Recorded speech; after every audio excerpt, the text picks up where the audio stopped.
BJP के वरिष्ठ नेता जयनारायण व्यास ने बेटे के साथ थामा कांग्रेस का दामन। ताबड़तोड़ चुनावी जनसभाओं के बीच गुजरात में नेताओं का एक पार्टी को छोड़कर दूसरे पार्टी में जाने का सिलसिला अभी भी जारी है। बीजेपी से 4 बार विधायक रहे पार्टी के वरिष्ठ नेता जयनारायण व्यास ने इसी महीने बीजेपी को छोड़ दिया था, जिसके बाद अब उन्होंने सोमवार को अपने बेटे समीर व्यास के साथ कांग्रेस पार्टी की सदस्यता ग्रहण कर ली है।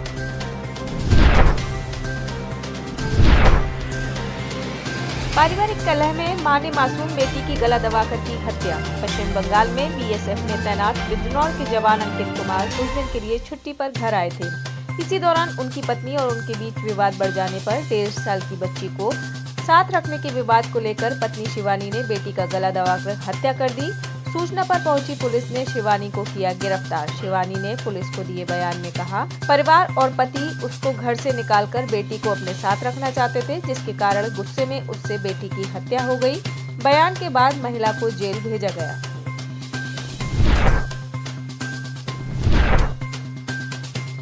कांग्रेस अध्यक्ष मल्लिकार्जुन खड़गे ने बीजेपी पर बोला हमला। अहमदाबाद में सोमवार को कांग्रेस दफ्तर में पार्टी अध्यक्ष मल्लिकार्जुन खड़गे ने मीडिया से बात करते हुए कहा कि राज्य में बदलाव लाने की बजाय बीजेपी ने सीएम बदल दिया और 6 साल में 3 सीएम बदले। इसका मतलब साफ है कि भाजपा सरकार राज्य में कोई काम नहीं किया। पीएम मोदी को बार बार गुजरात जाने की जरूरत क्यों? गहलोत ने तंज कसते हुए कहा, गुजरात में बीजेपी के राष्ट्रीय नेता वार्ड दर वार्ड घूम रहे हैं। 27 साल के शासन के बाद भी पीएम, केंद्रीय एचएम और उनके अन्य राज्यों के सीएम यहां आ रहे हैं और लोगों को गुमराह करते हुए भड़काऊ भाषण दे रहे हैं। खड़गे ने बीजेपी पर आरोप लगाते हुए कहा कि भाजपा द्वारा कांग्रेस के खिलाफ गलत प्रचार किया जा रहा है।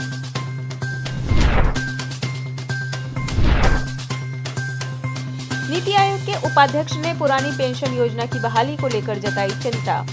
गुजरात चुनाव में पुरानी पेंशन स्कीम को लेकर सियासत तेज। आम आदमी पार्टी और कांग्रेस ने अपने घोषणा पत्र में पुरानी पेंशन स्कीम बहाल करने का किया वादा, परंतु नीति आयोग के उपाध्यक्ष सुमन बेदी ने इसको लेकर चिंता व्यक्त की है। उन्होंने कहा, ऐसे समय में जब भारत को राजकोषीय स्थिति को बेहतर करने और विकास को बढ़ावा देने की जरूरत है, इस समय पुरानी पेंशन योजना की बहाली का भार मौजूदा टैक्स पेयर्स पर ही नहीं बल्कि भविष्य के करदाताओं पर भी पड़ेगा। एनडीए सरकार ने 2004 में पुरानी पेंशन स्कीम को खत्म कर दिया था। पुरानी ओपीएस के तहत पेंशन की पूरी राशि सरकार देती थी। नई पेंशन योजना के तहत कर्मचारी अपने मूल वेतन का 10% हिस्सा पेंशन के लिए देता है।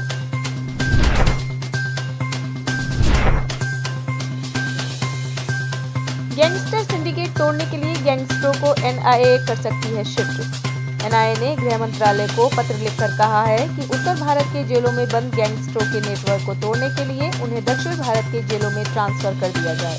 उत्तर भारत के जेलों में बंद गैंगस्टर जेलों से ही अपना क्रिमिनल नेटवर्क चला रहे हैं। उसे तोड़ने के लिए एनआईए ने करीब 25 ऐसे गैंगस्टर की लिस्ट बनाई है, जिन्हें दक्षिण भारत के जेलों में भेजने का विचार किया जा रहा है। एनआईए के अनुसार जेलों के अंदर से लोगों का ये गैंगस्टर टारगेट किलिंग करा रहे हैं। इससे पहले जम्मू कश्मीर के पत्थरबाज सिंडिकेट को तोड़ने के लिए इसी फॉर्मूले को अपनाया गया था।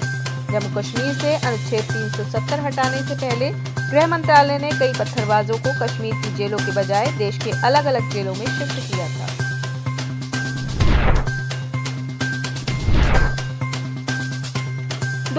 से टीवी चैनलों को प्रतिदिन 30 मिनट देश हित का कंटेंट करना होगा प्रसारित। सैटेलाइट टीवी चैनलों के लिए 1 जनवरी 2023 से हर दिन 30 मिनट तक राष्ट्रीय हित से जुड़े कंटेंट प्रसारित करने होंगे। दरअसल इस महीने की शुरुआत में केंद्रीय मंत्रिमंडल ने भारत में सैटेलाइट टेलीविजन चैनल के अपलिंकिंग और डाउनलिंकिंग के लिए दिशा निर्देश 2022 को मंजूरी प्रदान की थी, जिसके तहत चैनलों के लिए रोजाना आधे घंटे तक देश हित से जुड़े कंटेंट को टेलीकास्ट करना अनिवार्य किया गया है। देश हित में कंटेंट को तैयार करने के लिए चैनल्स को 1 महीने का वक्त दिया गया है।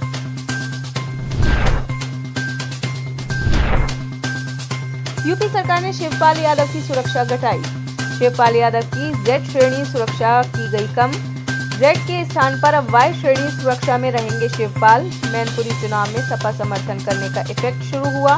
राज्य स्तरीय सुरक्षा समिति की बैठक में सुरक्षा कटौती को मिली मंजूरी।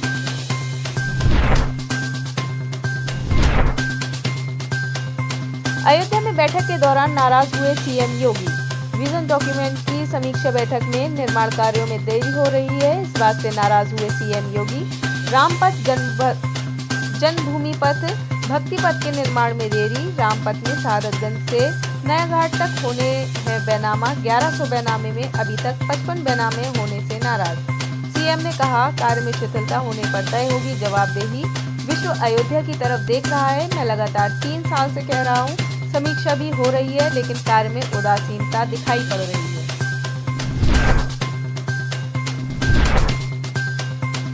आफ्ताब के पॉलीग्राफ और नार्को टेस्ट के लिए पुलिस को मिले 3 दिन। पॉलीग्राफ और नार्को टेस्ट के लिए बीएसए अस्पताल और रोहिणी स्थित एफएसएल में पूरी तैयारी कर ली गई है। आफ्ताब की तबीयत खराब होने की वजह से उसका पॉलीग्राफ टेस्ट पूरा नहीं हो पाया था। इसी वजह से शुक्रवार को भी समय से पहले ही टेस्ट खत्म कर दिया गया था। पॉलीग्राफ टेस्ट का आखिरी सत्र अभी बाकी है। इसके बाद नार्को टेस्ट किया जाएगा। अब वह न्यायिक हिरासत में है और तबीयत में भी सुधार है। पुलिस को सभी टेस्ट के लिए 3 दिन का समय मिला है।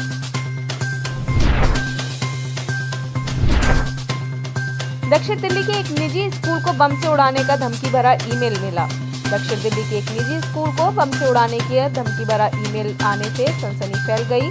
दिल्ली पुलिस ने बताया कि इंडियन पब्लिक स्कूल में बम के संबंध में ईमेल मिला था। स्कूल खाली कराने के बाद मौके पर बम निरोधक दस्ता भेजा गया। जांच में बम की बात अफवाह निकली। सीसीटीवी फुटेज लीक करने की सत्येंद्र जैन ईडी पर दायर करेंगे अवमानना का केस। सत्येंद्र जैन ने ईडी के खिलाफ मीडिया को सीसीटीवी फुटेज लीक करने के मामले में कोर्ट से अवमानना कार्रवाई करने का अनुरोध किया था। अब वो दिल्ली हाई कोर्ट में इसको लेकर याचिका दायर करेंगे।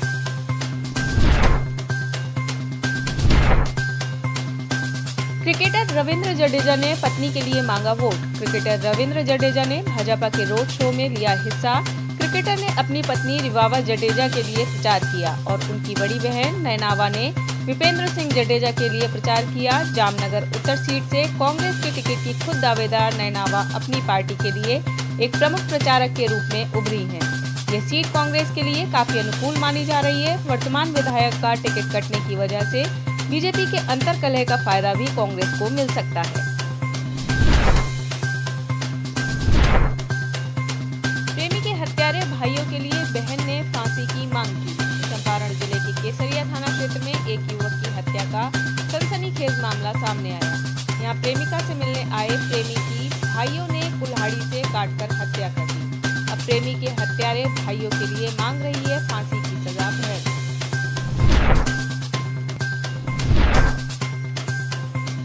कांग्रेस की टिप्पणी को भाजपा ने बताया हिंदुओं के लिए आपत्तिजनक। कांग्रेस से पूर्व विधायक और उम्मीदवार इंद्रनील राजगुरु ने जनसभा को संबोधित करते हुए कहा कि मेरे विचार में महादेव और अल्लाह एक ही हैं। मुझे बस अपने हिंदू भाइयों को भगवान सोमनाथ ले जाने में खुशी महसूस होती है, लेकिन मुझे वही आनंद तब भी महसूस होता है जब मैं लोगों से भरी ट्रेनों के साथ अजमेर जाता हूँ। इंद्रनील राजगुरु के इस बयान के बाद राजकोट में भाजपा के उम्मीदवार ने उनकी इन टिप्पणियों की आलोचना की और उन्होंने ऐसी टिप्पणी को हिंदू समुदाय के लिए आपत्तिजनक बताया। आप इस खबर के बारे में क्या सोचते हैं, हमें कमेंट सेक्शन में बताएं। साथ ही ब्रह्मास्त्र न्यूज को सब्सक्राइब और शेयर भी जरूर करें।